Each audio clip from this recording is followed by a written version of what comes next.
Okay, ladies and gentlemen, we're going to start with the confidence intervals. Problem number 1 tells us that we want to reduce or decrease our margin of error by a factor of 4.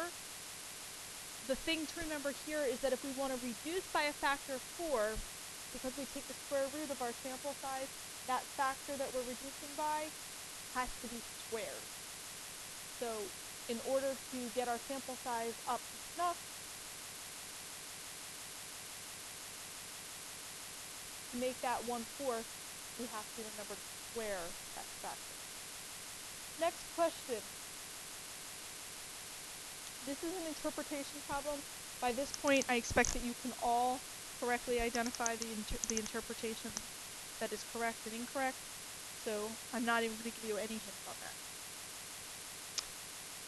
Next problem.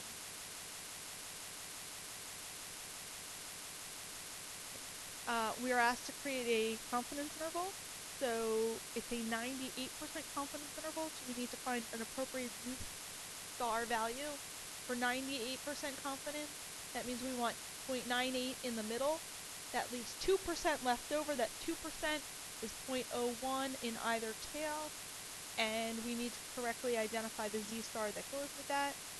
Our statistic, or our point estimate, is 201.5, plus or minus whatever z-star we get for that critical value. They give us a standard deviation, and they give us a sample size. So we need to plug in our z-star, sample size, and our n.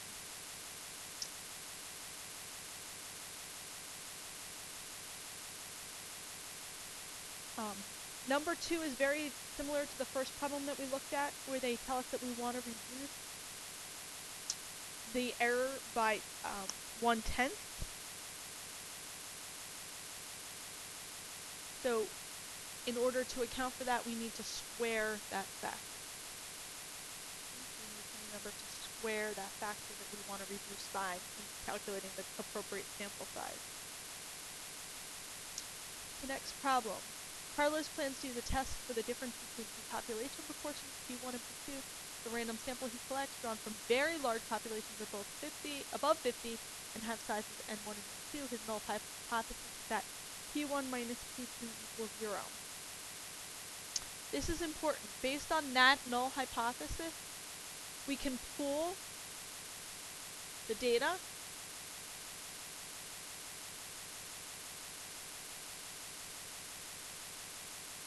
as if we drew one large sample from a single population.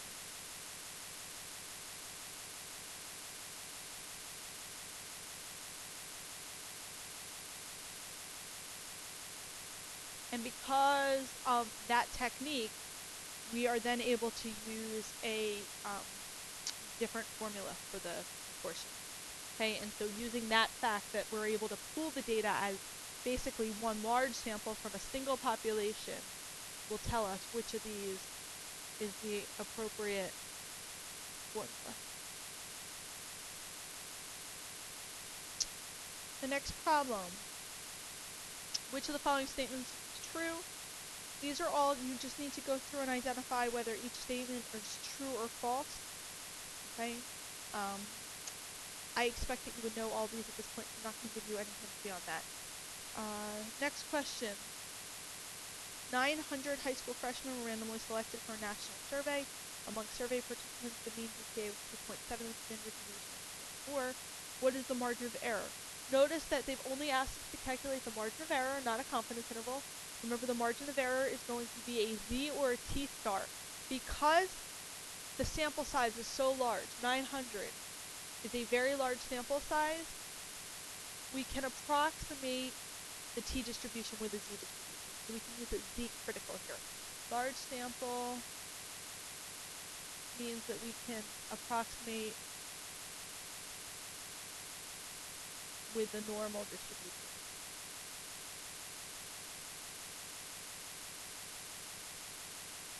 Which means that we will be using a z-star, And 95% confidence, we all know the z-star for that is 1.96. Okay, so that takes care of the z-star value. The other piece of the margin of error is the standard deviation, and that you would need to calculate. The standard error, which is the standard deviation over the square root of n. So that's the standard error times your critical value. That together gives you your margin of error. Suppose we want to estimate the average weight of an adult male in DeKalb County, Georgia. We draw a random sample of 1,000 men. Again, that 1,000 men. We have a very large sample. A sample size so large, we can approximate with the z-distribution. Here we are actually asked for the 95% confidence interval. So we're going to have a statistic plus or minus the margin of error. I'm not going to give you any hints beyond that because we just did a very similar problem.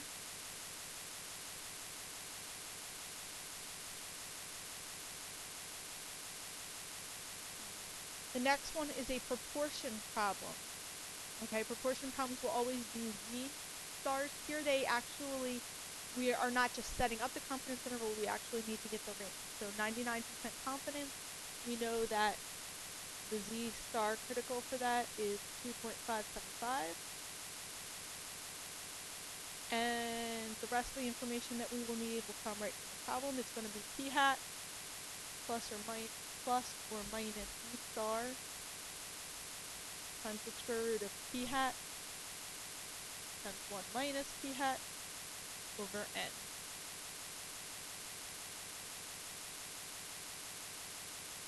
The next problem, suppose a simple random sample of 150 students is drawn from a population of 3,000 college students. Among sampled students, the average IQ score is 115. The sample size isn't that large. It's big, but not super big. And we're dealing with means, not proportions. Therefore, this will be a t-distribution problem. And we need to identify the correct t critical value. Remember, our degrees of freedom will be sample size minus 1. So our sample size is 150 minus 1 is our degrees of freedom will be 149. Excuse me. Once we have our t-star, we just need to fill it in. And the final problem for today, which I forgot I don't have on here, but this is a difference between two means. Okay.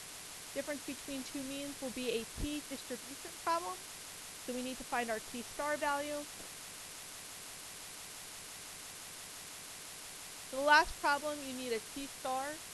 Your degrees of freedom will be your sample size minus 1, so it will be 21. And they give us the standard deviation in a slightly weird form. This value